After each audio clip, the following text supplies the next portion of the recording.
Hello ನಮಸ್ಕಾರ ಎಲ್ಲರಿಗೂ ಪೋನ್ಯಾಡು ಎಲ್ಲರೂ ರ್ಯಾಪಿಡ್ ಚಾನಲ್ಗೆ ವೆಲ್ಕಮ್. ನೀವು ನಾವು ಫಸ್ಟ್ ಟೈಮ್ ಚಾನಲ್ಗೆ ಬರೀ ಪ್ಲೀಸ್ ಚಾನಲ್ ಸಬ್ಸ್ಕ್ರೈಬ್ ಮಾಡ್ಕೊಳ್ಳಿ ಪಕ್ಕದಲ್ಲಿ ಕಾಣುವಂಥ ಬೆಲ್ ಐಕಾನ್ ಪ್ರೆಸ್ ಮಾಡಿ. Thank you very much. And ತುಂಬ ಜನ ಏನಿದು ಫೋನ್ ಇಟ್ಕೊಂಡು ಬಂದುಬಿಟ್ಟಿದ್ರೆ ಇವತ್ತು ಅಂತ ಕೇಳ್ತಾ ಇದ್ದಾರೆ. ಆ್ಯಂಡ್ ನಾನು ಚಾನಲ್ನ ಸ್ಟಾರ್ಟ್ ಮಾಡಿ ತುಂಬ ದಿನ ಆಯಿತು, ಬಟ್ ಅವಾಗಿಂದ ನನಗೆ ತುಂಬ ಕ್ವಶನ್ಸ್ ಬಂದಿದೆ, ಬೇಜಾನ್ ಕ್ವಶನ್ಸ್ ಬಂದಿದೆ. ಅದೆಲ್ಲನೂ ಮಾಡ್ತಾ ಮಾಡ್ತಾ ಎಲ್ಲ ಇನ್ಫ್ಲೂಯೆನ್ಸರ್ಸ್ ಕೂಡ ಈ Q&A ಅಂತ ಒಂದು ಮಾಡ್ತಿದ್ದಾರೆ. Why not me? ನಾನು ಒಂದ್ಸಲ ಮಾಡ್ರಿ, ಮೇ ಬಿ ತುಂಬ ಜನಕ್ಕೆ ನನ್ನ ಬಗ್ಗೆ ತಿಳ್ಕೊಳ್ಬೇಕನ್ನೋ ಕ್ಯೂರಿಯಾಸಿಟಿ ಕೂಡ ಇದ್ದೇ ಇರುತ್ತಲ್ವ. ಸೊ ತುಂಬ ಜನ ಕೇಳ್ತಾ ಇರೋದು, ನನ್ನ ಹೆಸರು ಎಲ್ಲರಿಗೂ ಗೊತ್ತು, my name sir, what is your name ಅಂದರೆ ನಾನು ಯಾರ್ಯಾರು ಎಷ್ಟೊಂದು ಹತ್ತತ್ರ ನನಗೆ ಒಂದು ಎಷ್ಟು ಇದುವರೆಗೂ ನಾನು ಚಾನಲ್ ಸ್ಟಾರ್ಟ್ ಮಾಡಿದಾಗಿಂದ ಕ್ವಶನ್ಸೇ ನನಗೆ ಹತ್ತತ್ರ ಲೈಕ್ ಒಂದು 1700-1800 ಕ್ವಶನ್ಸ್ ಇದೆಯೇನೋಪ್ಪ. ಅದಕ್ಕೆಲ್ಲದಕ್ಕೂ ನನ್ನ ಕೈಲಿ ಆನ್ಸರ್ ಮಾಡೋಕ್ಕಾಗಲ್ಲ. ಬಟ್ ಯಾವುದೋ ಒಂದು ಮೇಜರ್ಲಿ ಇದೆ ಅಂತ ಅಂದ್ಬಿಟ್ಟು ನಾನೊಂದು ಫೈಲ್ ಮಾಡ್ಕೊಂಡಿದ್ದೀನಿ, ಅದರಲ್ಲಿ ಹೇಳ್ತೀನಿ ನಾನು ನಿಮಗೆ ಯಾವ್ದಾವ್ದು ಕ್ವಶನ್ಸ್ ಅಂತ.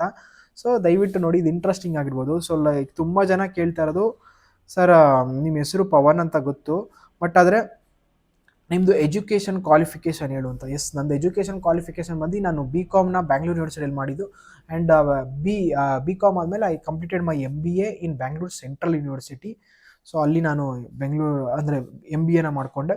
ಆ್ಯಂಡ್ ಆಫ್ಟರ್ ಮೈ MBA ನಾನು ಒಂದು ಸ್ವಲ್ಪ ಕಂಪ್ನಿಯಲ್ಲಿ ಕೆಲಸ ಮಾಡಿದೆ. ಆ್ಯಂಡ್ ಕಂಪ್ನಿ ಕೆಲಸ ಎಲ್ಲ ಮಾಡಿದಾಗ ನಂಗೆ ಯಾಕೋ ಅದು ಇಷ್ಟ ಆಗಿಲ್ಲ. ಅದಕ್ಕೋಸ್ಕರನೇ ನಾನು ಕೋಚ್ ಆಗಬೇಕು ಅಂತ ಅಂದ್ಕೊಂಡು ಕೋಚ್ ಆದೆ. ಆ್ಯಂಡ್ ಅದು ಆಗ್ತಾ ನಂಗೆ ಯಾಕೋ ಇಷ್ಟ ಆಯಿತು, ಇದ್ರ ಮೇಲ್ಗಡೆ ಸ್ವಲ್ಪ ಸ್ಪೆಷಲೈಸೇಷನನ್ನು ಮಾಡೋಣ ಅಂದ್ಬಿಟ್ಟು ಅದಕ್ಕೋಸ್ಕರ ನಾನು ಡಯಟಿಷಿಯನ್ ಅಂತ ಇನ್ನೊಂದು ಕೋರ್ಸ್ ಕೂಡ ಮಾಡಿಕೊಂಡೆ. ಆ್ಯಂಡ್ ಅದೇ ರೀತಿ ನನಗೆ ಓದೋಕ್ಕೆ ಇಷ್ಟ, ಅವಾಗವಾಗ ಈ ರೀತಿಯಾದಂಥ ಮಾಡ್ಕೊಳ್ತಾ ಇರ್ತೀನಿ ನನ್ನ ಫೀಲ್ಡ್ಗೆ ಸಂಬಂಧಪಟ್ಟಿರುವಂಥದ್ದು. ಆ್ಯಂಡ್ ಸರ್ ನಿಮಗೆ ಏಜ್ ಎಷ್ಟು? ಈ ವಿಡಿಯೋ ಇವಾಗ ಮಾಡೋವಂಥ ಟೈಮಲ್ಲಿ ನನ್ನ ಏಜು ರಿವೀಲ್ ಮಾಡಬೇಕಾ? ಸೊ ತುಂಬ ಜನ ಕೇಳ್ತಾಯಿದ್ರು ಏಜ್ ಎಷ್ಟು ಹೇಳಿ ಅಂತ ತುಂಬ ದಿನದಿಂದ. ಬಟ್ ಇವತ್ತು ರಿವೀಲ್ ಮಾಡ್ತೀನಿ. ನನ್ನ ಏಜು ಬಂದು 26 ವರ್ಷ. 19 ಅಂತ ಹೇಳಕ್ಕೆ ಹೋಗ್ತಾಯಿದ್ದೀನಿ, 19 ಅಲ್ಲ 26 ವರ್ಷ. ಆ್ಯಂಡ್ 26 ವರ್ಷ ನನಗೆ ಏಜು. ಆ್ಯಂಡ್ ನಾನು ಈ ಕೆರಿಯರ್ನ ಶುರು ಮಾಡಿದೆ. ನೆಕ್ಸ್ಟ್ ಕ್ವಶನ್ನೇ ಅದು, ನೀವು ಯಾವಾಗ ಈ ಕೆರಿಯರ್ನ ಶುರು ಮಾಡಿದೆ ಅಂತ. ನಾನು ಯಾವಾಗ 23 ವರ್ಷ ಇದ್ದಾಗ ಅನಿಸುತ್ತೆ, ಮೇ ಬಿ ನಂದು birthday June month. May be ಅದೇ ವರ್ಷದಲ್ಲಿ 2022 ಅಲ್ಲಿ ನಾನು 2021 ಕೆರಿಯರ್ನ ಶುರು ಮಾಡಿದ್ದು. 2021 ಎಂಡಲ್ಲಿ ಅಂದರೆ 2022 ಜನವರಿಲಿ ಈ ಕೆರಿಯರ್ನ ಶುರು ಮಾಡಿದ್ದು ನಾನು. ಹತ್ತತ್ರ ಒಂದು 3 ವರ್ಷ ಆಯಿತು ನಾನು ಈ ಕೆರಿಯರ್ನ ಶುರು ಮಾಡಿ. I am good. ನನಗೇನು ಸ್ವಲ್ಪ ಖುಷಿಯಾಗಿದ್ದೀನಿ, ನೆಮ್ಮದಿಯಾಗಿದ್ದೀನಿ, ಆರಾಮಾಗಿದ್ದೀನಿ. ಬಟ್ ಇದೆಲ್ಲ ಇರೋಕ್ಕೆ ಇಷ್ಟ ಇಲ್ಲ, ಮುಂದೆ ಹೋಗೋಕ್ಕೆ ಇಷ್ಟ. ಬಟ್ 2022 ಅಂದರೆ ನಂಗೆ ಹತ್ತತ್ರ ಒಂದು 22 ಇಯರ್ಸ್, 22.5 ಇಯರ್ಸಲ್ಲಿ ನಾನು ಈ ಕೆರಿಯರ್ನ ಶುರು ಮಾಡಿದೆ. ಆ್ಯಂಡ್ ಸರ್ ನೀವು ಸಿಂಗಲ್ಲ? ಎಸ್, ಕಂಪ್ಲೀಟ್ಲಿ ಇಷ್ಟು ದಿನ ಸಿಂಗಲ್. ಆ್ಯಂಡ್ ಈಗ ಎಂಗೇಜ್ಮೆಂಟ್ ಆಗಿದೆ ವಿಡಿಯೋ ಮಾಡೋ ಅಂಥ ಹೊತ್ತಲ್ಲಿ. ಆ್ಯಂಡ್ ಇನ್ನೇನು ಆದಷ್ಟು ಬೇಗ ಮದುವೆ ಆಗುತ್ತೆ. ಓಕೆ. ಆ್ಯಂಡ್ ಇದು ಯಾಕೆ ಈ ಡೌಟ್ಸ್ ಬರುತ್ತೆ ನಿಮ್ಗೆ, ಯಾವಾಗ ನೀವು ಸಿಂಗಲ್ಲ ಅಂತ ನಂಗೆ ಗೊತ್ತಿಲ್ಲ. ಓಕೆ, ನೀವು ಸಿಂಗಲ್ಲ ಅಂತ ಕೇಳಿದಕ್ಕೆ ಈ ಕ್ವಶನ್ನು. ಆ್ಯಂಡ್ ರೀಸೆಂಟಾಗಿ ನಾನು ನನ್ನದೊಂದು ಕಮ್ಯುನಿಟಿ ಪೋಸ್ಟ್ ಅಂದರೆ ಇನ್ಸ್ಟಾಗ್ರಾಮಲ್ಲಿ ನಂದೊಂದು ಎಂಗೇಜ್ಮೆಂಟ್ ಆಗಿರೋವಂಥದ್ದು ಒಂದು ಫೋಟೋ ಹಾಕಿದೆ. ತುಂಬ ಜನ ಕೇಳಿದ್ರು, ನಿಮ್ಗೆ ಎಂಗೇಜ್ಮೆಂಟ್ ಆಯಿತಾ ಅಂತ. ಹೌದು, ನಂದು ಎಂಗೇಜ್ಮೆಂಟ್ ಆಗಿದೆ. ಆ್ಯಂಡ್ ಹೌದು, ಹುಡುಗಿ ಜೊತೆನೇ ಎಂಗೇಜ್ಮೆಂಟ್ ಆಗಿರೋದು. ಆ್ಯಂಡ್ ಶಾರ್ಟ್ಲಿ ಆದಷ್ಟು ಬೇಗ ಯೂಟ್ಯೂಬಲ್ಲಿ ಕೂಡ ಯಾವಾಗಾರು ಆದರೆ ನಾನು ಪರಿಚಯ ಮಾಡಿ ಕೊಡ್ತೀನಿ, ಇನ್ ಕೇಸ್ ಅವ್ರು ಒಪ್ಕೊಂಡ್ರೆ. ಯಾಕಂದರೆ ಅವ್ರದ್ದು ಮ್ಯೂಚುವಲ್ ಕನ್ಸರ್ನ್ ಮ್ಯಾಟರ್ಸ್ ಅಲ್ವಾ. ಓಕೆ. ಆ್ಯಂಡ್ ಸರ್ ನಿಮ್ಮ ಮನೇಲಿ ಎಷ್ಟು ಜನ ಇರ್ತೀರಾ? ನಮ್ಮ ಮನೇಲಿ ನಾನು, ನಮ್ಮಮ್ಮ, ನನ್ನ ತಂಗಿ, ನಮ್ಮಪ್ಪ ಇರ್ತೀವಿ. ಬಟ್ ರೀಸೆಂಟ್ಲಿ ಇದೇ ವರ್ಷ ಮಾರ್ಚಲ್ಲಿ ನನ್ನ ತಂಗಿಗೆ ಮದುವೆ ಮಾಡಿಕೊಟ್ವಿ. ಸೊ ಈಗ ಸದ್ಯಕ್ಕೆ ನಾನು, ನಮ್ಮಪ್ಪ, ನಮ್ಮಮ್ಮ 3 ಜನ ಇರ್ತೀವಿ ಮನೆಯೊಳಗಡೆ. ಆ್ಯಂಡ್ ನೀವು ಲೈಫ್ನ ಫುಲ್ ಟೈಮ್ ಪ್ರೊಫೆಷನ್ ಆಗಿ ತೊಗೊಂಡಿದ್ದೀರಾ ಆರ್ ಎಲ್ಸ್ ಪಾರ್ಟ್ ಟೈಮ್? ಇಲ್ಲ, ಲೈಫ್ ಬಂದು ನಂದು ಫುಲ್ ಟೈಮ್ ಪ್ರೊಫೆಷನ್ ಆಗಿದೆ. ಆ್ಯಂಡ್ ಅವತ್ತಿಂದ ಇವತ್ತವರೆಗೂ ಲೈಫ್ ನಾನು ಯಾವಾಗ ಅಂದರೆ ಕಂಪ್ನಿಲೆಲ್ಲ ಕೆಲಸ ಮಾಡಿ ಕ್ವಿಟ್ ಮಾಡಿದ್ನೋ ಅದಾದಮೇಲೆ ಲೈಫ್ನ ಫುಲ್ ಟೈಮ್ ಆಗಿ ತೊಗೊಂಡಿದ್ದೀನಿ. So I am happy with this. And ನಿಮಗೆ ಯಾಕೆ ಲೈಫ್ ಕೆರಿಯರ್ ಆಗಿ ತೊಗೊಳ್ಳೋದಕ್ಕೆ ಇಂಟ್ರೆಸ್ಟ್ ಬಂತು? ಎಸ್ ನೋಡಿ, ನನಗೆ ಈ ಕೋವಿಡ್ ಟೈಮಲ್ಲಿ ನಾನು ಕೆರಿಯರ್ ಆಗಿ ತೊಗೊಂಡಿದ್ದು. ಯಾಕೆ ಅಂತಂದರೆ it was very simple reason. ಕೋವಿಡಲ್ಲಿ ತುಂಬ ಜನದ ಕೆಲಸ ಹೋಯಿತು. ನನಗೆ ಅವಾಗ ಏನೇ ದೇವ್ರ ಪುಣ್ಯ ನನಗೆ ನನ್ನ ಕೆಲಸ ಇತ್ತು ಏನೇವೋ ನನ್ನ ಕೋವಿಡಲ್ಲಿ. ಬಟ್ ಅದು ತುಂಬ ಎಕ್ಟಿಕ್ ಆಯ್ತಪ್ಪ. ಅಂದರೆ ಕೋವಿಡ್ಗಿಂತ ಮುಂಚೆ ಏನು ಕೆಲಸ ಮಾಡ್ತಿದ್ವಿ, ದಿನಕ್ಕೊಂದು 7-8 ಅವರೇ. ಬಟ್ ಪ್ರೆಷರ್ ಅನಿಸ್ತಾರಿಲ್ಲ, ಆಫೀಸ್ಗೆ ಹೋಗ್ತಿದ್ವಿ ಬರ್ತಿದ್ವಿ, ಅದಾದಮೇಲೆ ಹೆಂಗೋ ಜೀವನ ನಡೀತಿತ್ತು, ಅದೇನು ಪ್ರೆಷರ್ ಅನಿಸ್ತಾರಿಲ್ಲ. ಬಟ್ ಕೋವಿಡ್ ಟೈಮಲ್ಲಂತೂ ನಮಗೆ ರೋಸ್ಟ್ ಮಾಡಾಕ್ಬಿಟ್ರು. ಎಷ್ಟು ಪ್ರೆಷರ್ ಆಯಿತು ಅಂದರೆ ಡೈಲಿ 14 ಅವರ್ 16 ಅವರ್ ಲ್ಯಾಪ್ಟಾಪ್ ಮುಂದೆ ಕುತ್ಕೊಂಡು ವರ್ಕ್ ಮಾಡಬೇಕಾಗಿತ್ತು. ಆ್ಯಂಡ್ ಅದೆಲ್ಲ ಮಾಡಿದ್ರೆ ತಿಂಗ್ಳೆಂಡಲ್ಲಿ ಒಂದು 20,000 ಸಂಬಳ ಬರ್ತಿತ್ತು ಅಷ್ಟೇ. ಆ 20,000 25,000ಕ್ಕೆ ನಂಗೆ ಅಷ್ಟೊಂದೆಲ್ಲ ಮಾಡಬೇಕು ಅನಿಸಿಲ್ಲ. ಬಟ್ ಎನಿಯೋ ಇಲ್ಲಿ ಲೈಫಲ್ಲಿರುವಂಥ ಕೋಚಸ್ನ ನೋಡ್ತಿದ್ದೆ, they are very happy. 2-3 hour nutrition club ಮಾಡಿ ಬರ್ತಾರೆ, ಫ್ಯಾಮಿಲಿ ಜೊತೆ ಆರಾಮಾಗಿರ್ತಾರೆ. ನಂಗೆ ಅದು ಯಾಕೋ ಇಷ್ಟ ಆಯಿತು. ಅದಕ್ಕೋಸ್ಕರ ಐ ಥಾಟ್ ನಾನು ಯಾಕೆ ಇದನ್ನು ಟ್ರೈ ಮಾಡಬಾರ್ದು ಅಂತ, ಅದಕ್ಕೋಸ್ಕರ ನಾನು ಕೋಚ್ ಆಗಿದೆ. ಹಿಂಗೆ ನಾನು ಕೆರಿಯರ್ನ ಚೂಸ್ ಮಾಡ್ಕೊಂಡಿದ್ದು. ಆ್ಯಂಡ್ ನಿಮ್ಮ ತಂದೆ ಎಸ್ ನಮ್ಮ ತಂದೆ ತಾಯಿ ಕೂಡ ಇದೇನೆ ಪ್ರೊಫೆಷನ್ ಆಗಿ ತೊಗೊಂಡಿದ್ರು. ಆ್ಯಂಡ್ ನನಗೂ ಯಾಕೋ ಓಕೆ ಚೆನ್ನಾಗಿದೆ ಅಂತ ಅನಿಸ್ತು. ಸೊ ಅದಕ್ಕೋಸ್ಕರ ನಾನು ಕೂಡ ಕೋಚ್ ಆದೆ. ಆ್ಯಂಡ್ ಇನ್ನೊಂದೇನು, ಆ್ಯಂಡ್ ನಿಮ್ಮ ಹತ್ರ ಎಷ್ಟು ಕಸ್ಟಮರ್ ಇದೆ? ನನ್ನ ಹತ್ರ ಲೈಕ್ ಅದು ತಿಂಗಳು ಡಿಪೆಂಡ್ ಆಗುತ್ತಪ್ಪ.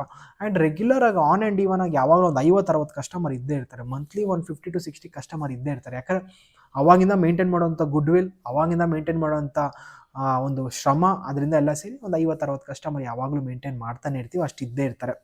ಆ್ಯಂಡ್ ಇದುವರೆಗೂ ನೀವು ಎಷ್ಟು ಜನಕ್ಕೆ ವೆಯ್ಟ್ ಲಾಸ್ ನನಗೆ ನೆನಪಿಲ್ಲ, ಯಾಕಂದರೆ ತುಂಬ ಜನಕ್ಕೆ ವೆಯ್ಟ್ ಲಾಸ್ ಮಾಡಿಸಿದ್ದೀನಿ ನಾನು. ಒಂದೊಂದು ತಿಂಗಳಿಗೆ ಏನಿಲ್ಲ ಅಂದರೂ ಒಂದು 5-10 ಅಡ್ಮಿಷನ್ ಆಗೇ ಆಗ್ತವೆ, ಮಿನಿಮಮ್ ಅಷ್ಟಂತೂ ಆಗೇ ಆಗ್ತವೆ. ಅದ್ರಲ್ಲಿ ಏನಿಲ್ಲ ಅಂದರೂ ಲಾಸ್ಟ್ವರೆಗೂ ಇರೋರು ಒಂದು ಕಡಿಮೆ ಪರ್ಸೆಂಟೇಜೆ, ಬಟ್ ವೆಯ್ಟ್ ಲಾಸ್ ಅಂತೂ 100+ ಟ್ರಾನ್ಸ್ಫಾರ್ಮೇಷನ್ ಮಾಡಿಸಿದ್ದೀನಿ ನಾನು ಪರ್ಸ್ನಲಿ. ನಾನೇ 100+ ಟ್ರಾನ್ಸ್ಫಾರ್ಮೇಷನ್ ಮಾಡಿದ್ದೀನಿ. ನೀವಿರೋದು ಎಲ್ಲಿ? ನಾನಿರೋದು ಬ್ಯಾಂಗ್ಳೂರಲ್ಲೇ. ನಾನು ಲಾಸ್ಟ್ ವಿಡಿಯೋದಲ್ಲಿ ಹೇಳಿದ್ದೀನಿ, ನಾನು ಇರೋದು ಬ್ಯಾಂಗ್ಳೂರಲ್ಲಿ, ರಾಜರಾಜೇಶ್ವರಿ ನಗರ. ಸೊ ನಾವಿರೋದು ಬೆಂಗಳೂರಲ್ಲೇ. ಆ್ಯಂಡ್ ನಿಮ್ಮ ಮನೇಲಿ ಎಷ್ಟು ಜನ ಆಯಿತು? ಆ್ಯಂಡ್ ನಿಮ್ಮದು ಎಜುಕೇಷನ್ ಕ್ವಾಲಿಫಿಕೇಷನ್ಗೂ ಆನ್ಸರ್ ಮಾಡಿದೆ. ಆ್ಯಂಡ್ ನೀವು ಹುಟ್ಟಿ ಬೆಳೆದೆಲ್ಲ, ಹೌದು ನಾನು ನೀವು ಹುಟ್ಟಿ ಬೆಳೆದೆಲ್ಲ ಬ್ಯಾಂಗ್ಳೂರೇನಾ ಅಂತ. ಹೌದು, ನಾನು ಹುಟ್ಟಿದ್ದು ಇಲ್ಲೇ, ಮತ್ತು ಬೆಳೆದಿದ್ದು ಇಲ್ಲೇ, ಕೆಲಸ ಮಾಡ್ತಿರೋದು ಇಲ್ಲೇ, ಕೆರಿಯರ್ ಆಗಿ ನಾನೆಲ್ಲ ಬೆಂಗಳೂರಲ್ಲೇ ಅಪ್ಪ ಹುಟ್ಟಿ ಬೆಳೆದಿದ್ದೆಲ್ಲ. ಆ್ಯಂಡ್ ನಿಮ್ಮ ಸಜೆಷನ್ ಏನು? ಯಂಗ್ಸ್ಟರ್ಸ್ ಲೈಫ್ ನೋಡಿ, ಯಂಗ್ಸ್ಟರ್ಸು ನೋಡಿ ಲೈಫ್ ಮಾಡ್ಬೋದು ಅಂತ. ಆ್ಯಸ್ ಬೀಯಿಂಗ್ ಯಂಗ್ಸ್ಟರ್, ನಾನು ಕೂಡ ಯಂಗ್ಸ್ಟರ್ ಆದಾಗೆ ಲೈಫ್ನ ಸ್ಟಾರ್ಟ್ ಮಾಡೋಕ್ಕೆ ಬಂದಿದ್ದು. ನೋಡಿ, life is an amazing journey where ನೀವು ನಿಮ್ಮ ಲೈಫ್ನ ಕಟ್ಕೊಳ್ಬೋದು. ಆ್ಯಂಡ್ ನಿಮ್ಗೆ ತುಂಬ ಕಲಿಯೋಕ್ಕೆ ಸಿಗುತ್ತೆ ಇಲ್ಲಿ ಬಂದರೆ. ಲೈಕ್ ನೀವು ಹೆಂಗೆ ಒಬ್ಬರ ಹತ್ರ ಮಾತಾಡಬೇಕು, ನೀವು ಹೆಂಗೆ ಇನ್ನೊಬ್ಬರನ್ನ ಮಾತಾಡಿ ಕನ್ವಿನ್ಸ್ ಮಾಡ್ಬೋದು ಯಾವುದಕ್ಕಾದ್ರೂ. ಫಾರ್ ಎಕ್ಸಾಂಪಲ್, ನಿಮ್ಗೇನೋ ಸ್ವಲ್ಪ ಸೇಲ್ಸ್ ಏನೋ ಇಂಟ್ರೆಸ್ಟ್ ಇದೆ, ಇಲ್ಲ ಸೇಲ್ಸ್ ಬಗ್ಗೆ ಏನೋ ಐಡಿಯಾ ಇದೆ ಅಂತಂದರೆ ಖಂಡಿತ it's a very good opportunity. ಇಲ್ಲ ನನಗೇನು ಐಡಿಯಾ ಇಲ್ಲ ಅಂದರೆ ನಿಮ್ಮ ಇಷ್ಟ, ಮಾಡಬೇಕಂತ ಅಂದರೆ ಮಾಡಿ, ಇಲ್ಲಾಂದರೆ ಏನು ಫೋರ್ಸ್ಫುಲ್ ಏನಿಲ್ಲ. But end of the day career wise ಅಂತ ತೊಗೊಂಡ್ರೆ ವೆರಿ ಗುಡ್ ಕೆರಿಯರ್. ನೀವು ಕೆರಿಯರ್ನ ಎಂಜಾಯ್ ಮಾಡ್ತಾ ನಿಮ್ಮ ಲೈಫ್ನು ಕೂಡ ಎಂಜಾಯ್ ಮಾಡ್ಬೋದು. ಸೊ ಒಳ್ಳೆ ಕೆರಿಯರ್, ಬಟ್ ಅದು ಸೋಂಬೇರಿಗಳಿಗಂತೂ ಅಲ್ಲ ಇದು. ಸೊ ನೀವು ಯಾವಾಗ ಕಷ್ಟಪಟ್ಟು ನಾನು ಏನೋ ಒಂದು ಮಾಡಬೇಕು ಅಂತ ಅಂದ್ಕೊಂಡಾಗ ಬಂದರೆ ಖಂಡಿತ you can see lot of changes. And ಎಲ್ಲರೂ ಅದೇ ಬೆಂಗಳೂರಿರೋದು, ನೀವು ಎಲ್ಲಿ, ನಿಮ್ಮ ಊರು ಯಾವುದು, ನಿಮ್ಮ ಗರ್ಲ್ಫ್ರೆಂಡ್, ಇಂಥದ್ದೆಲ್ಲ ಕ್ವಶನ್ ಮಾರ್ರೆ. ನಿಮ್ಮ ಗರ್ಲ್ಫ್ರೆಂಡ್ ಇದ್ದಾರಾ? ಅದೆಲ್ಲ ಎಂಥದಿಲ್ಲ. ಯಾಕಂದರೆ ಕೆಲಸ ಮಾಡೋಕ್ಕೆ ನಮ್ಮದು ಟೈಮ್ ಸಾಕಾಗ್ತವೆ, ಇನ್ನು ಅದೆಲ್ಲ ಟೈಮ್ ಇಲ್ಲ, ನಾಟ್ ಇಂಟ್ರೆಸ್ಟೆಡ್. ಆ್ಯಂಡ್ ನೀವು ಎಷ್ಟು ದಿನ, ನಾನು ಪರ್ಸ್ನಲಿ ವೆಯ್ಟ್ ಲಾಸ್ ಆಗಿದ್ದು 4.5 ತಿಂಗಳಲ್ಲಿ 25 kg ವೆಯ್ಟ್ ಲಾಸ್ ಆಗಿದೆ. ಮುಂಚೆ ನನ್ನ ವೆಯ್ಟ್ ಬಂದು 70-71 ಮೇಂಟೈನ್ ಮಾಡಿದೆ. ಈಗ ಯಾಕೋ ನನಗೆ ಅದೇ ವೆಯ್ಟ್ ಇಷ್ಟ ಆಗ್ತಾಯಿಲ್ಲ, ಒಂದು ಸ್ವಲ್ಪ ಕಡಿಮೆ ಆಗೋಣ ಅಂತ ಅನಿಸ್ತು. ಅದಕ್ಕೋಸ್ಕರ ಮತ್ತೆ ಇನ್ನೊಂದು 2 kg ವೆಯ್ಟ್ ಲಾಸ್ ಮಾಡಿಕೊಂಡೆ. ಈಗ ನಂದು ಪ್ರೆಸೆಂಟ್ ವೆಯ್ಟ್ ಬಂದು 67-68 ಹಂಗೆ ಮೇಂಟೈನ್ ಮಾಡ್ತೀನಿ. ನನ್ನ ವೆಯ್ಟ್ ಅಷ್ಟಿದೆ ಈಗ. ಅಂದರೆ ಹತ್ತತ್ರ ಒಂದು 27ಕ್ಕಿಂತ ಜಾಸ್ತಿ kg ಅಷ್ಟು ವೆಯ್ಟ್ ಲಾಸ್ ಮಾಡ್ಕೊಂಡಿದ್ದೀನಿ ನಾನು. ಆ್ಯಂಡ್ ನಿಮಗೆ ಬಾಡಿ ಬಿಲ್ಡಿಂಗ್ ಮೇಲೆ ಇಂಟ್ರೆಸ್ಟ್ ಇದೆಯಾ? ನನಗೆ ಬಾಡಿ ಬಿಲ್ಡಿಂಗ್ ಮೇಲೆ ಇಂಟ್ರೆಸ್ಟ್ ಇದೆ, ಬಟ್ ಬಲ್ಕಿ ಬಾಡಿ ಮಾಡೋಕ್ಕೆ ನನಗೆ ಇಷ್ಟ ಇಲ್ಲ, ಮತ್ತು 6 ಪ್ಯಾಕ್ ಎಲ್ಲ ಮಾಡೋಕ್ಕೆ ನನಗೆ ಇಷ್ಟ ಇಲ್ಲ ಪರ್ಸ್ನಲಿ. ಯಾಕೆ ಅಂತಂದರೆ that's not my cup of tea ಅಂತ. ಯಾಕಂತಂದರೆ ನಾನು ಇರೋದು ಫಿಟ್ನೆಸ್ ಇಂಡಸ್ಟ್ರಿನೇ, ಕರೆಕ್ಟು. ಬಟ್ ಫಿಟ್ನೆಸ್ ಇಂಡಸ್ಟ್ರಿ ಅಂತ ಬಂದರೆ ತುಂಬ ಇರುತ್ತೆ. ಬಾಡಿ ಬಿಲ್ಡಿಂಗ್ ಅವ್ರದ್ದು ಬೇರೆ ಇಂಡಸ್ಟ್ರಿ, ನಮ್ಮದು ಲೀನ್ ಬಾಡಿದೇ ಬೇರೆ ಇಂಡಸ್ಟ್ರಿ, ಮಸಲ್ ಬಿಲ್ಡ್ ಮಾಡೋರೇ ಬೇರೆ, ಮತ್ತು ವೆಯ್ಟ್ ಲಾಸ್ ಮಾಡಿಸೋರೇ ಬೇರೆ, ಫಿಟ್ನೆಸ್ ಕೋಚಸ್ಸೇ ಬೇರೆ. ಆ್ಯಂಡ್ ಅದೇ ರೀತಿಯೇ ಊಟನ ಯಾವ ರೀತಿ ಮಾಡಿ ಡಯಟ್ ಕೊಡೋರೇ ಬೇರೆ. ಆ ಥರ ತುಂಬ ಇಂಡಸ್ಟ್ರಿ ಇದೆ, ನಾಟ್ ಓನ್ಲಿ ಬಾಡಿ ಬಿಲ್ಡಿಂಗ್ ಒಂದೇ. ಸೊ ನಾನಿಂಟು ಲೀನ್ ಬಾಡಿ ಬಿಲ್ಡ್ ಮಾಡ್ತಿದ್ದೀನಿ ಆಲ್ರೆಡಿ. ಲೀನ್ ಬಾಡಿ ಆಲ್ರೆಡಿ ನನಗಿದೆ, ಅದನ್ನೇ ಬಾಡಿನ ಮೇಂಟೈನ್ ಮಾಡ್ತಿದ್ದೀನಿ. ಅದ್ರ ಜೊತೆಗೆ ನನಗೆ ಮೀಲ್ ಪ್ಲ್ಯಾನ್ಸ್ ಬಗ್ಗೆ ಎಲ್ಲ ತುಂಬ ಇಂಟ್ರೆಸ್ಟ್. ಊಟನ ಹೆಂಗೆ ಡಿಫ್ರೆಂಟಾಗಿ ಮಾಡಿ ಅದ್ರ ಬಗ್ಗೆ ಇಂಟ್ರೆಸ್ಟ್ ಇದೆ, ಅದಕ್ಕೋಸ್ಕರ ಅದನ್ನು ಮಾಡ್ತಿದ್ದೀನಿ. ಆ್ಯಂಡ್ ತುಂಬ ಜನ ಕೇಳ್ತಿದ್ದಾರೆ, ನೀವು ಊಟದೆಲ್ಲ ರೆಸಿಪೀಸ್ ಮಾಡಿ ಹಾಕಿ, ತುಂಬ ಚೆಂದ ಇರುತ್ತೆ ಅಂತ. ಬಟ್ ನನಗೆ ಸ್ವಲ್ಪ ಟೈಮ್ ಫ್ರೇಮ್ ಸಿಗ್ತಾ ಇಲ್ಲ. ಆ್ಯಂಡ್ ನಂದು ನಂದು ಯೂಟ್ಯೂಬ್ ಕಂಪ್ನಿ ಆಗಿರ್ಬೋದು, ನಂದು ಲೈಫ್ ಕಂಪ್ನಿ ಆಗಿರ್ಬೋದು, ಎಲ್ಲನೂ ನಾನೇ ಈಗ ಫುಲ್ಲು ಓಲ್ ಆ್ಯಂಡ್ ಸೋಲಿ ಎಲ್ಲ ಮಾಡ್ತಿರೋದು ನಾನೇ. ಮುಂಚೆ ಒಬ್ರು ಎಡಿಟ್ರ್ ಇದ್ದರು, ಇವಾಗ ಎಡಿಟ್ರು ಬಿಟ್ಬಿಟ್ಟಿದ್ದಾರೆ. ಎಡಿಟಿಂಗು ನಾನೇ ಮಾಡಿ, ಶೂಟು ನಾನೇ ಮಾಡೋದನ್ನ ಸ್ವಲ್ಪ ಎಕ್ಟಿಕ್ ಆಗ್ತದೆ. ಬಟ್ ನೋ ಪ್ರಾಬ್ಲಮ್, ನಾನು ಮಾಡ್ತಿದ್ದೀನಿ, ನಾನು ಹಿಂಗೆ ಕಂಟಿನ್ಯೂ ಮಾಡ್ತೀನಿ. ನಾನು ಹುಡುಕ್ತಿದ್ದೀನಿ, ಯಾರಾದರೂ ಈ ವಿಡಿಯೋ ನೋಡ್ತಾರೋ ಅಂತ ನಿಮ್ಮ ಫ್ರೆಂಡ್ಸ್ ಎಡಿಟರ್ ಇದ್ದರೆ ದಯವಿಟ್ಟು ನಂದು ಮೇಲ್ ಇಲ್ಲ, ನನ್ನ ಕಾಂಟ್ಯಾಕ್ಟ್ ನಂಬರ್ ಹೆಂಗಿದ್ರು ಇದೆ, ನನಗೊಂದ್ಸಲ DM ಮಾಡಿ, ನನಗೊಬ್ರು ಎಡಿಟರ್ ಬೇಕಾಗಿದ್ದಾರೆ. ಇನ್ ಕೇಸ್ ನನಗೆ ಎಡಿಟರ್ ಸಿಕ್ಕರೆ ಸ್ವಲ್ಪ ನನಗೆ ಬರ್ಡನ್ ಕಡಿಮೆ ಆಗ್ತದೆ. ಸೊ ಕೆಲಸದ ಮೇಲೆಲ್ಲ ಫೋಕಸ್ ಮಾಡ್ಬೋದು.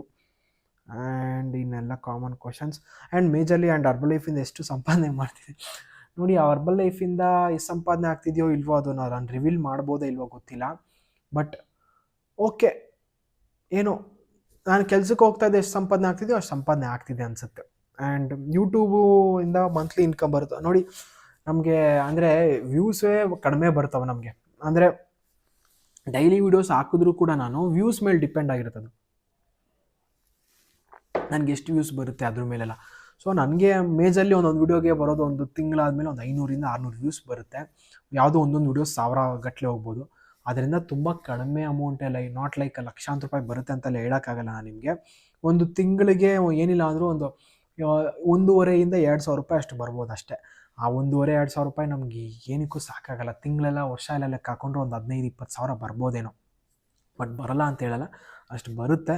ಅದು ಏನೀಗ ನಮಗೆ ಎಕ್ವಿಪ್ಮೆಂಟ್ಸ್ಗೆ ಸಾಕಾಗಲ್ಲ, ಏನಕ್ಕೂ ಸಾಕಾಗಲ್ಲ. ಅದು ನಮ್ಗೆ ಅಷ್ಟು ಬರುತ್ತೆ ಯೂಟ್ಯೂಬಿಂದ. ಆ್ಯಂಡ್ ಹರ್ಬಲ್ ಲೈಫಿಂದ ಇನ್ಕಮ್ ಅದು ಕಾನ್ಫಿಡೆನ್ಷಿಯಲ್ ಹೇಳೋಂಗಿಲ್ಲ, ಬಟ್ ಹೇಳ್ತೀನಿ ಯಾವತ್ತಾರು ಇನ್ನು ಒಂದು ಕಮ್ಮಿಂಗ್ ಡೇಸ್ ಒಳಗಡೆ.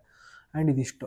ಆ್ಯಂಡ್ ನಾನು ನಿಮ್ಮ ಕೇಸ್ನ ನೀವು ಯಾರಾದರೂ ಹರ್ಬಲ್ ಲೈಫ್ ಕೋಚ್ ಆಗಬೇಕು ಅಂತ ಅಂದ್ಕೊಂಡಿದ್ರೆ, ಸೊ ನೆಕ್ಸ್ಟ್ ನಾನು ಕೂಡ ಆಗ್ಬೋದು ಅಂತ ಕೇಳಿದ್ರೆ, ಸೊ ನೀವು ಯಾರಾದರೂ ಆಗಬೇಕಾದ್ರೆ ಖಂಡಿತ ನಾನು ನಿಮ್ಗೆ ಹೆಲ್ಪ್ ಮಾಡ್ತೀನಿ. ಆ್ಯಂಡ್ ಕಂಡೀಷನ್ ಏನಪ್ಪ ಅಂದರೆ, ನೀವು ಬಂದರೆ ಪ್ರಾಪರಾಗಿ ಸ್ಟ್ರಿಕ್ಟ್ ಆ್ಯಂಡ್ ಪಂಚುವಲಾಗಿ ವರ್ಕ್ ಮಾಡ್ತೀನಿ ಅಂದರೆ ಬನ್ನಿ, ಖಂಡಿತ ನಾನು ನಿಮಗೆ ಸಪೋರ್ಟ್ ಮಾಡಿ ನಿಮ್ಗೆ ಏನು ಆಗ್ಬೇಕು ಅಂದ್ಕೊಂಡಿದ್ದೀರೋ ಅದನ್ನು ನಾನು ಮಾಡ್ತೀನಿ. ಬಟ್ ನನಗೆ ತುಂಬ ಇಂಪಾರ್ಟೆಂಟ್ ಪಂಚುವಲ್ ಆಗಿರಬೇಕು, ಸ್ಟ್ರಿಕ್ಟ್ ಆಗಿರಬೇಕು, ನಿಮ್ಮ ಕೆಲಸದ ಮೇಲ್ಗಡೆ ನಿಮಗೆ ಗ್ರ್ಯಾಟಿಟ್ಯೂಡ್ ಇರಬೇಕು. ಅಷ್ಟು ಮಾತ್ರ ಮಾಡಿ. ನನಗೆ ರೆಸ್ಪೆಕ್ಟ್ ಕೊಡಿ, ನನಗೆ ಗ್ರ್ಯಾಟಿಟ್ಯೂಡ್ ಕೊಡಿ ಅಂತ ನಾನು ಕೇಳ್ಕೊಳ್ಳಲ್ಲ, ಅದು ನಿಮ್ಮ ಇಷ್ಟ. ಬಟ್ ನನ್ನ ಹತ್ರ ನೀವು ಜಾಯ್ನ್ ಆಗ್ತೀರಾ ಅಂತಂದರೆ ಪಂಚುವಾಲಿಟಿ ವೆರಿ ಇಂಪಾರ್ಟೆಂಟ್. ಕೆಲಸ ಮಾಡ್ತೀನಿ ಅಂದ ಟೈಮ್ಗೆ ಕೆಲಸ ಮಾಡಬೇಕು. ಇವತ್ತು ಆಗುತ್ತೆ ಅಂದರೆ ಆಗಲೇಬೇಕು, ಡೂ ಆರ್ ಡೈ ಮಾಡಬೇಕು. ನಾನು ಹಂಗೆ ಮಾಡ್ಕೊಂಬಂದಿರೋದು, ಅದಕ್ಕೋಸ್ಕರ ನಾನು ಹಿಂಗಿದ್ದೀನಿ. ಇನ್ ಕೇಸ್ ಮಾಡೋಕ್ಕಾಗಿಲ್ಲ ಅಂತಂದರೆ ನೋ ಪ್ರಾಬ್ಲಮ್, ಹೇಳ್ಬಿಡಿ ಮುಂಚೆ ನನ್ನ ಕೈಯಲ್ಲಿ ಆಗಲ್ಲ ಅಂತ. ಬಟ್ ಮಾಡ್ತೀನಿ ಅಂತ ಬಂದಮೇಲೆ ನೀವು ಫುಲ್ ಟೈಮ್ ಇದಕ್ಕೆ ಕೊಟ್ಟರೆ ಖಂಡಿತ ವರ್ಕ್ ಆಗುತ್ತೆ. ವಿತಿನ್ 1 ಇಯರ್ ಒಳಗಡೆ ನೀವು ಖಂಡಿತ ಚೇಂಜಸ್ನ ನೋಟಿಸ್ ಮಾಡ್ಬೋದು. ಸೊ ಹೋಪ್ಫುಲಿ ನೀವು ಕೇಳಿರುವಂಥ ಕ್ವಶನ್ಸ್ಗೆ ಎಲ್ಲದಕ್ಕೂ ಉತ್ತರ ಸಿಕ್ತು ಅಂತ ಅನಿಸುತ್ತೆ. ಆ್ಯಂಡ್ ಮುಂದಿನ ವಿಡಿಯೋದಲ್ಲಿ ಖಂಡಿತ ಸಿಗೋಣ. Thank you very much, love you all, take care, bye. ಅದಕ್ಕಿಂತ ಮುಂಚೆ ಹೋಗೋಕ್ಕಿಂತ ಮುಂಚೆ ನೀವು ಯಾರಾದರೂ ಒಬ್ಬರು ಹರ್ಬಲ್ ಲೈಫ್ನ ಪ್ರೊಫೆಷನ್ ಆಗಿ ತೊಗೊಳ್ಬೇಕು, ಆಲ್ವೇಸ್ ವೆಯ್ಟ್ ಲಾಸ್ ಮಾಡ್ಕೊಳ್ಬೇಕು, ಬಾಡಿನ ಚೆನ್ನಾಗಿ ಇಟ್ಕೊಳ್ಬೇಕು, ಇಲ್ಲ ನನಗೇನೇ ಒಂದು ಹೆಲ್ತ್ ಕಂಡೀಷನ್ ಪ್ರಾಬ್ಲಮ್ ಇದೆ ಚೆನ್ನಾಗಿ ಮಾಡ್ಕೊಳ್ಬೇಕು ಅಂತ ಅಂದ್ಕೊಂಡಿದ್ರೆ ಮೇಲ್ಗಡೆ ಡಿಸ್ಪ್ಲೇ ಆಗ್ತಾರಂಥ ನಂಬರ್ಗೆ ಕಾಂಟ್ಯಾಕ್ಟ್ ಮಾಡಿ. ಆ್ಯಂಡ್ ವೆಯ್ಟ್ ಲಾಸ್ ಆಗಬೇಕು, ವೆಯ್ಟ್ ಲಾಸ್ ಆದಮೇಲೆ ನಾನು ನಿಮ್ಮ ಥರ ಕೋಚ್ ಆಗಬೇಕು ಅಂತ ಅಂದ್ಕೊಂಡ್ರು ಕೂಡ ಖಂಡಿತ ಮೇಲ್ಗಡೆ ಡಿಸ್ಪ್ಲೇ ಆಗ್ತಾರಂಥ ನಂಬರ್ಗೆ ಕಾಂಟ್ಯಾಕ್ಟ್ ಮಾಡಿ. ಆ್ಯಂಡ್ ಇನ್ನೊಂದು ಇದೇ ವಿಡಿಯೋದಲ್ಲಿ ಹೇಳ್ತಿರೋದು, ಯಾರೋ ಎಡಿಟರ್ಸ್ ಇದ್ದೀರಾ ಅಂತಂದರೆ ಖಂಡಿತ ನನಗೊಂದು DM ಮಾಡಿ. ನಾನು ನಿಮ್ಮದು ವರ್ಕೆಲ್ಲ ನೋಡಿ ಖಂಡಿತ ನನಗೆ ಇಂಟ್ರೆಸ್ಟ್ ಆಯಿತು ಅಂದರೆ ನಾನೇ ನಿಮಗೆ ಕಾಂಟ್ಯಾಕ್ಟ್ ಮಾಡಿ we can talk. Okay, so thank you very much, love you all, take care, bye.